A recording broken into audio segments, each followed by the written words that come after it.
ఈ పరాభవనామ సంవత్సరంలో మీనరాశిలో జన్మించినటువంటి వారికి ఈ సంవత్సరం ఆదాయం 14, వ్యయం 7, రాజ్యపూజ్యం 11, అవమానం 2. గమనించుకున్నట్లయితే రాశిలోనే శని సంచారం గత సంవత్సరం అనేటువంటిది ఇబ్బందికర పరిస్థితులుగా ఈ ఏలినాటి శని ప్రభావం ఎక్కువగా జన్మరాశిలోనే సంచారం చేస్తూ ఉన్నాడు. ఈ కారణం చేత ప్రతి పని యందు కూడాను అనాసక్తి, అంతేకాకుండా బద్ధకం ఎక్కువగా ఉండడము, చేస్తున్నటువంటి వృత్తి ఉద్యోగ వ్యాపారాల్లో కాస్త అడ్డంకులు అనేటువంటివి శని ప్రభావంలో కలుగుతాయి. ఇక్కడ వీక్షించేటువంటి ప్రేక్షకుల్లో శని ప్రభావం వలన సమస్యలని అనుకోకండి. ఇది గత జన్మలో చేసినటువంటి కర్మదోషం వలన ఈ జన్మల్లో కష్టాల రూపంలో మనం ఆ దోషాన్ని తొలగించుకుంటున్నాం. ఇక్కడ ప్రధానంగా మొక్కవోని ధైర్యము, ఆత్మవిశ్వాసంతో ముందడుగు వేస్తూ పట్టిన పట్టు సడవకుండా విడవకుండా చక్కగా ముందడుగు వేసినట్లయితే ఈ యొక్క శని ప్రభావంలో వచ్చేటువంటి దోషాలు కూడా తొలగిపోతాయి. కాకపోతే ప్రధానంగా ఈ యొక్క సంబంధించినటువంటి రాహు కూడా వ్యయస్థానంలో సంచారం చేస్తున్న డిసెంబర్ 5 వరకు. కాబట్టి శని అనుగ్రహం లేడు, రాహు కూడా అనుకూలంగా లేడు. ఈ కారణం చేత ప్రధానంగా కుటుంబంలో వస్తువులు, విలువైన ఆభరణాలు చోరికి గురవ్వడం, తద్వారా కొంత మానసికమైన ఆందోళనకు గురవ్వడం, ఇంట్లో కంటే కూడా ఎక్కువగా బయట ఉండాల్సినటువంటి పరిస్థితి రావడం అనేటువంటిది ఉంటుంది. అయితే ప్రధానంగా ఈ మే 31వ తారీఖు వరకు కూడాను గురువు ప్రధానంగా అర్ధాష్టమ స్థానంలో సంచారం చేస్తుండడం, ఇది కూడాను అనుకూలంగా ఉండదు. కాబట్టి ఈ సమయంలో చేస్తున్నటువంటి వృత్తి ఉద్యోగ వ్యాపారాల్లో కష్ట నష్టాలు అనేటువంటివి ఉంటాయి. ఇగోకి పోయి చాలా మటుకు సమస్యలు కొని తెచ్చుకోవాల్సినటువంటి పరిస్థితి వస్తుంది. కాబట్టి ఏతావాత ఈ యొక్క సంబంధించినటువంటి మీనరాశిలో జన్మించినటువంటి వారు ఎటువంటి నూతన ప్రయత్నాలు వృత్తి ఉద్యోగ వ్యాపార పరంగా మే 31వ తారీఖు లోపల చేసుకోకపోవడమే చాలా మేలనేటువంటి విషయాన్ని గమనించుకోవాలి.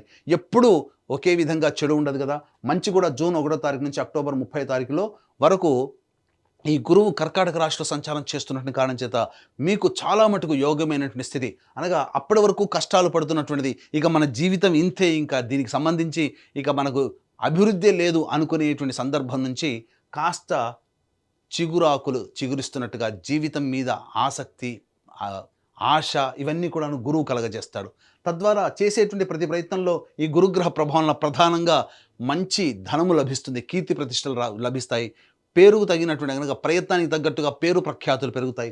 కాబట్టి ఈ శని రాహు ప్రభావంలో వచ్చేటువంటి ఇబ్బందికర పరిస్థితుల నుంచి ఈ యొక్క గురువు వాళ్ళ ప్రభావం వలన బయటపడతారు. అంటే గురువు అంటే ఇక్కడ ఏంటి, దైవం అని చెప్పవచ్చు, అదృష్టం అని చెప్పవచ్చు, అలాగే పెద్దల ఆశీర్వచనం చెప్పవచ్చు. కాబట్టి ఈ మీనరాశిలో జన్మించినటువంటి వారు ఈ సంవత్సరం మొత్తం కూడా పెద్దల ఆశీర్వచనాలు తీసుకుంటూ ఇష్టదైవానికి దగ్గరగా మీరు ఉన్నట్లయితే ఈ మిగతా గ్రహాల యొక్క ప్రభావంలో వచ్చే దుష్ఫలితాలన్నీ కూడాను తొలగిపోతాయి.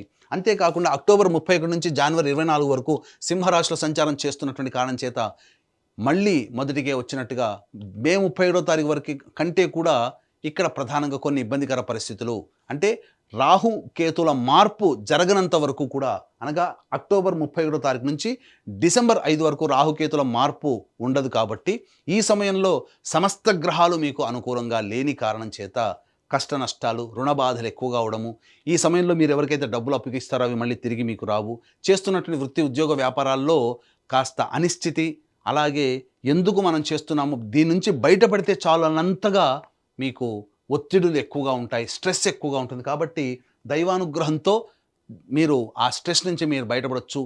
మీకు ఇష్టమైనటువంటి వ్యక్తులు, మీ మంచి కోరే వ్యక్తులకి మధ్య ఈ అక్టోబర్ 31 నుంచి డిసెంబర్ 5 వరకు ఉండడానికి ప్రయత్నం చేయండి. ఆ 2 నెలల 11 రోజుల పాటు మిగతా సమయం అంతా కూడాను అనుకూలంగా ఉండబోతుంది. ఎప్పుడైతే డిసెంబర్ 5 తర్వాత రాహువు మకర రాశిలో సంచారం ప్రయత్నం చేస్తాడో అద్భుతమైనటువంటి ప్రగతి మీ యొక్క జీవితంలో ఉండబోతుంది. తద్వారా మీరు ఆ ధైర్యంతోనే ముందడుగు వేస్తారు. గురువు కూడా అనుకూలంగా ఉండడం అనేటువంటిది భవిష్యత్తులో జరుగుతుంది. ఇక కేతువు కూడాను పంచమ స్థానంలో ఉన్నటువంటి కారణం చేత సాధారణమైనటువంటి ఫలితాలు డిసెంబర్ 5 నుంచి కేతు గ్రహ ప్రభావంలో కలుగుతాయి. కానీ జనవరి 24 నుంచి మళ్ళీ ఉగాది వరకు కర్కాటక రాశిలో గురు సంచార ప్రభావం వలన ప్రధానంగా అన్ని విధాలుగా యోగదాయకమైనటువంటి పరిస్థితి ఉంటుంది. కాబట్టి అక్టోబర్ 31 నుంచి జనవరి 24 అంటే 2 నెలల 27 రోజులు, అలాగే జూన్ 1వ తారీఖు నుంచి అక్టోబర్ 30 వరకు అంటే 5 నెలలు, మళ్ళీ జనవరి 24 నుంచి ఉగాది వరకు అనంటే దాదాపుగా 2 నెలల పాటు ఉండేటువంటి సమయం ఏదైతే ఉంటుందో, అనగా మొత్తం 7 నెలలు, అనగా ఒక గురువు మాత్రం మిమ్మల్ని అన్నింటినీ కూడా ఈ యొక్క మీనరాశిని చాలా జాగ్రత్తగా కాపాడుకుని వస్తాడు. కాబట్టి 7 నెలల పాటు గురు అనుగ్రహం ఉంది అని అంటే 7 నెలలు మీకు దైవం అనుకూలంగా ఉండబోతుంది, పెద్దలు మీకు సహాయ సహకారాలు అందిస్తారు. కాబట్టి ఈ 2 వర్గాల వారిని మాత్రం ఎప్పుడు కూడా విస్మరించకండి. మీ జీవితంలో మీరు అది ప్రధాన భాగం అనేటువంటిది పెంపొందించుకునే ప్రయత్నం చేయండి. ఇక నిరుద్యోగస్తులు కనుక గమనించుకున్నట్లయితే నిరుద్యోగస్తులు ఎప్పుడు ప్రయత్నం చేస్తే ఉద్యోగం లభిస్తుంది. అలాగే ప్రధానంగా ఉన్న సంస్థలో పనిచేస్తున్నటువంటి వాళ్ళు వేరే సంస్థలకి మారాలంటే ఏ సమయంలో ప్రయత్నం చేయాలి.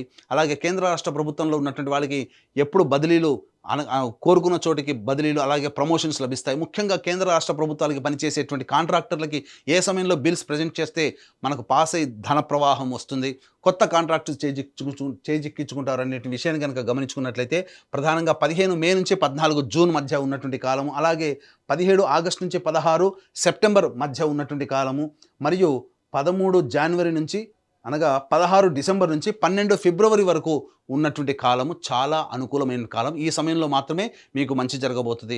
ఇక విన్నారు కదా, ఈ మీనరాశిలో జన్మించినటువంటి వారికి ఎటువంటి కష్టాలు ప్రారంభంలో ఎదురవుతాయి, మధ్యలో ఎదురవుతాయి. ఈ మీనరాశితో పాటుగా 12 రాశిలో జన్మించినటువంటి వారికి కూడాను నవగ్రహాల యొక్క అనుగ్రహం ఉంటే తప్ప మంచి ఎక్కువగా చెడు తక్కువగా ఉండదు. కాబట్టి ఇట్టి నవగ్రహాల యొక్క అనుగ్రహం అందరికీ అందించాలనేటువంటి యొక్క సదుద్దేశంతో ఏప్రిల్ 1వ తారీఖు రోజున చైత్ర పౌర్ణమి సందర్భంగా అత్యంత శుభ ఫలితాలను ఇచ్చేటువంటి హస్త నక్షత్రం ఉన్నటువంటి రోజున మన పీఠం ఆధ్వర్యంలో సాయంకాలం 6 గంటలకి సర్వదోష నివారణ పూజల హోమాలలో భాగంగా నవగ్రహ పాశుపత హోమము, అలాగే ఆరోగ్యం కోసం మృత్యుంజయ హోమం, సర్వకార్య జయసిద్ధికి సుదర్శన హోమం, రుద్రహోమంతో పాటుగా ఆర్థిక, వ్యాపార, ఉద్యోగ అభివృద్ధి, దాంపత్య వివాహ ప్రాప్తి కోసమే లక్ష్మీ మూలమంత్ర సంపుడిత లక్ష్మీ సూక్త హోమాన్ని జరిపించి శక్తిపాతం చేసినటువంటి కరుంగలి మాల ఇవ్వడం జరుగుతుంది.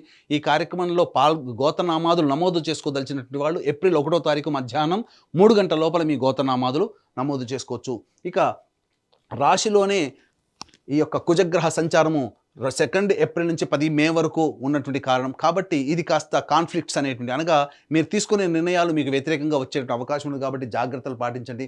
11 మే నుంచి 19 జూన్ వరకు ఉన్నటువంటి కాలం సంతానం మూలంగా ఖర్చుల సమస్యలు, విభేదాలు, అలాగే సంతానం పట్ల శ్రద్ధ వహించాల్సినటువంటి పరిస్థితిని సూచిస్తుంది. ముఖ్యంగా మీకు ఆరోగ్యం పట్ల కూడా శ్రద్ధ వహించాల్సినటువంటి పరిస్థితి గోచరం అవుతుంది. అలాగే పాత సంబంధించినటువంటి అనగా న్యాయ సంబంధమైనటువంటి విషయాలు మీకు చర్చకు వస్తాయి. అలాగే ఆస్తి సంబంధించిన విషయాల పట్ల కూడాను జాగ్రత్తలు పాటించాల్సినటువంటి పరిస్థితి. ఇక 20 జూన్ నుంచి 1 ఆగస్టు వరకు ఉన్నటువంటి సమయం ఇది చాలా అనుకూలమైనటువంటి సమయంగా చెప్పవచ్చు. ప్రధానంగా గురువు అనుకూలంగా ఉండబోతున్నాడు, కుజుడు కూడా అనుకూలంగా ఉండబోతున్నాడు, రాహు కూడా కొంతవరకు యోగించే అవకాశం ఉన్నటువంటి కారణం చేత ప్రధానంగా ఈ సమయంలో ఈ తీసుకున్నటువంటి నిర్ణయాలు ఏవైతే ఉంటాయో అవి అన్నీ కూడా మీకు శుభ ఫలితాలు ఇచ్చేటువంటి అవకాశం ఉంటుంది.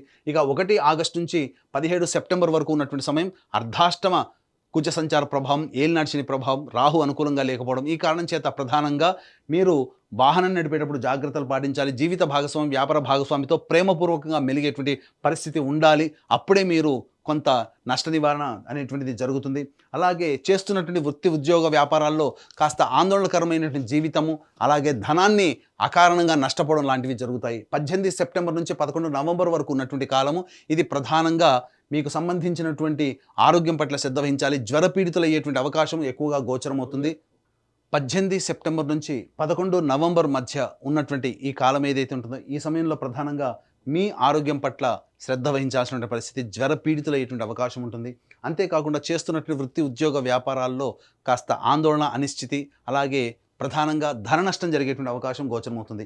కానీ విలువైనటువంటి 12 నవంబర్ నుంచి 8 మార్చి వరకు ఉన్నటువంటి కాలం ఏదైతే ఉంటుందో ఈ సమయంలో డిసెంబర్ 5 తర్వాత రాహుగ్రహ మార్పు ఉండడం, అలాగే జనవరి 24 తర్వాత మళ్ళీ సంబంధించినటువంటి జనవరి 24వ తారీఖు వరకు కూడాను ప్రధానంగా గురువు సంబంధించి ఈ సింహరాశిలోని సంచారం చేస్తుండడం, జనవరి 24 నుంచి ఉగాది వరకు గురువు అనుకూలంగా ఉండడం, మరియు డిసెంబర్ 5 తర్వాత రాహు అనుకూలంగా ఉండడం, కుజుడు కూడా 12 నవంబర్ నుంచి 8 మార్చి వరకు కూడాను అనుకూలంగా ఉండడం, ఈ కారణం చేత ఏలినాటి శని ప్రభావం లాంటి సంబంధించినటువంటి సమస్యల నుంచి బయటపడి ముఖ్యంగా అన్ని విధాలుగా యోగదాయకంగా ఉంటారు. ఈ సంబంధించినటువంటి అనగా ఏతవాత చూసుకున్నట్లయితే డిసెంబర్ 5 తర్వాత రాహు, అలాగే జనవరి 24 తర్వాత గురువు, కానీ కుజుడు 12 నవంబర్ నుంచే మనకు యోగిస్తున్నాడు. కాబట్టి ఇటు గురువు, రాహువు, శని అలాగే కుజుడు కూడా యోగించాలి అనుకున్నప్పుడు జనవరి 24 తర్వాత చేసేటువంటి వృత్తి, ఉద్యోగ, వ్యాపారాల్లో చేపట్టినటువంటి పనులలో అన్నింటా మీరు విజయాన్ని పొందుతారు. ధనము అని ముఖ్యంగా రుణ విమోచనం పొందుతారు. మీకు రావాల్సినటువంటి రాని బాకీలు వచ్చే సంవత్సరం జనవరి 24 తర్వాత వచ్చే అవకాశాలు, ఈ పెండింగ్లో ఉన్నటువంటి బిల్స్ శాంక్షన్ చేసుకునే అవకాశం అవన్నీ కూడా ఆ సమయంలో గోచరమవుతాయి. ముఖ్యంగా ఈ యొక్క రాశిలో జన్మించినటువంటి విద్యార్థులకి ప్రధానంగా జ్ఞాపక శక్తి తక్కువగా ఉండడం వలన సాధారణమైనటువంటి మార్కులతో పాస్ అవుతారు. కాబట్టి మీనరాశిలో జన్మించినటువంటి విద్యార్థుల తల్లిదండ్రులు ఎవరైతే ఉన్నారో ఈ సంబంధించినటువంటి దైవ అనుగ్రహాన్ని కేర్ తీసుకుని ముందడుగు వేసినట్లయితే మీరు ఆశించిన మేర మీ పిల్లలు ఉంటారని చెప్పవచ్చు. ఇక ప్రధానంగా గమనించుకున్నట్లయితే జూన్ 1వ తారీఖు నుంచి అక్టోబర్ 30 వరకు కర్కాటక రాశిలో జన్మించినటువంటి వారికి జూన్ 1వ తారీఖు నుంచి 30 వరకు కర్కాటక రాశిలో గురువు సంచారం చేస్తున్నటువంటి ఈ కారణం చేత మీనరాశిలో జన్మించినటువంటి వారికి ప్రధానంగా విదేశీ యానము, విదేశీ విద్య ఇవన్నీ కూడాను సంప్రాప్తమవుతాయి. తద్వారా కోరుకున్న యూనివర్సిటీలో మీకు ప్రవేశం లభిస్తుంది. ఇక అక్టోబర్ 31 నుంచి జనవరి 24వ తారీఖు వరకు ఉన్నటువంటి సమయము, అలాగే మే 31వ తారీఖు వరకు ఉన్నటువంటి సమయం ఏదైతే ఉంటుందో ప్రధానంగా ఈ సమయం అనుకూలంగా లేని కారణం చేత కాస్త కష్ట నష్టాలు ఎదుర్కొనే అవకాశం ఉంటుంది. జూన్ 1 నుంచి అక్టోబర్ 30 వరకు వీసా శాంక్షన్ అవ్వడం కానీ, ఉన్న ప్రాజెక్ట్ మళ్ళీ రెన్యువల్స్ జరగడం కానీ, కొత్త ఉద్యోగంలో లభించడం కానీ విదేశాల్లో ఉన్నటువంటి వాళ్ళకి జరుగుతాయని చెప్పొచ్చు. ఇక ప్రధానంగా గమనించుకున్నట్లయితే ఈ యొక్క రాశిలో జన్మించినటువంటి రాజకీయ రంగ ప్రముఖులకి ప్రధానంగా డిసెంబర్ 5 తర్వాతనే అత్యంత ప్రజాదరణ కలిగినటువంటి పరిస్థితులు గోచరమవుతున్నాయి. కాబట్టి ఏదైనా ఎన్నికలు మీరు పోటీ చేయాలన్న డిసెంబర్ 5 తర్వాత వచ్చేటువంటి ఎన్నికల్లో మీరు పోటీ చేస్తే తప్పకుండా విజయాన్ని పొందుతారు. ఏదైనా కానీ నామినేటెడ్ పోస్ట్ కావాలనుకున్నట్టయితే ప్రధానంగా వచ్చే సంవత్సరం సంక్రాంతి తర్వాత పార్టీ పెద్దలతో సమావేశమై నిర్ణయం తీసుకుంటే మీకు విజయం మీ మాట విని మీకు మంచి పదవిని కట్టబెడతారని చెప్పొచ్చు. ఈ యొక్క రాశిలో జన్మించినటువంటి ప్రధానంగా ఈ సంబంధించినటువంటి ఈ విద్యార్థులకి సంబంధించి కళారంగంలో ఉన్నటువంటి వాళ్ళు, అలాగే 24 ఫ్రేమ్స్ మరియు ఎలక్ట్రానిక్ అండ్ ప్రింటింగ్ మీడియా, అలాగే ఈ సోషల్ మీడియా రంగంలో ఉన్నటువంటి వాళ్ళకి సాధారణమైనటువంటి ఫలితాల కంటే ఎక్కువగా శుభ ఫలితాలు పొందుతారు. నూతన నటీనటులకు మాత్రం అవకాశాలు తక్కువగా గోచరమయ్యేటువంటి అవకాశం ఉంటుంది. అన్నిటికంటే ముఖ్యంగా ప్రధానంగా ఈ మే 31వ తారీఖు వరకు ప్రధానంగా మీ ఆస్తిపాస్తులను కోల్పోయేటువంటి అవకాశం ఉంది. కాబట్టి జాగ్రత్తలు పాటించండి. ధనపరమైన విషయాల్లో మంచి నిర్ణయం తీసుకునేటువంటి ప్రయత్నం చేయండి.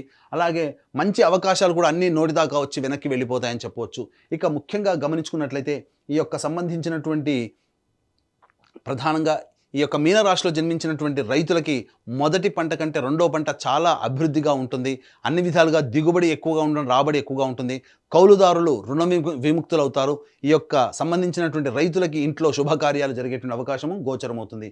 ఇక ప్రధానంగా డిసెంబర్ 5 తర్వాత ఈ రాశిలో జన్మించినటువంటి క్రీడాకారులకి ప్రోత్సాహకాలు లభించి అన్ని విధాలుగా మీరు అనుకున్నటువంటి విధంగా మీరు మంచి స్థాయిలోకి ఉంటారు. అలాగే డిసెంబర్ 5 వరకు కష్టపడక తప్పదు. డిసెంబర్ 5 తర్వాత మీ చేసేటువంటి ప్రయత్నం వలన మీ ప్రతిభకు తగ్గ పట్టం మీకు లభిస్తుంది. తద్వారా మీ యొక్క టీంలలో ఒక మంచి మెంబర్గా మీరు స్థిరపడతారని చెప్పవచ్చు. ముఖ్యంగా ఈ రాశిలో జన్మించినటువంటి స్త్రీలకి మీ మాటకి తిరుగుండదు. కోల్పోయినటువంటి జీవిత భాగస్వామి ప్రేమ ఆప్యాయతను తిరిగి పొందగలుగుతారు. కుటుంబంలో గౌరవ మర్యాదలకి లోటుండదు. సంఘంలో కీర్తి ప్రతిష్టలు పెరుగుతాయి. కాకపోతే ధన నష్టం ఎక్కువగా జరగబోతుంది. అలాగే మీ వస్తువులు డిసెంబర్ 5వ తారీఖు వరకు వ్యయ రాహు ప్రభావం వలన వస్తువులు దొంగతనానికి అయ్యే అవకాశం ఉంది. కాబట్టి జాగ్రత్త కాపాడుకోండి. అలాగే ముఖ్యంగా ఎదుటివారితో వ్యవహరించేటప్పుడు ప్రేమ ఆప్యాయతలో ఈ సంవత్సరం అంతా వ్యవహరించండి. ఎవరిని కూడాను తక్కువగా అంచనా వేయకండి. ఈ రాశిలో జన్మించినటువంటి స్త్రీలు ప్రధానంగా ఎవరిని తక్కువ అంచనా ఇస్తారో వాళ్ళే మళ్ళీ మీకు తిరిగి ఇబ్బంది పెట్టేటువంటి అవకాశం ఉంటుంది. మీ యొక్క అభివృద్ధిని, మీ యొక్క మంచితనాన్ని చూసి ఓర్వలేనటువంటి వాళ్ళు మీకు వెనక గోతులు తవ్వే అవకాశాలు ఎక్కువగా ఉంటాయి. కాబట్టి వాళ్ళ పట్ల ఒక ఇంత శ్రద్ధ వహించండి.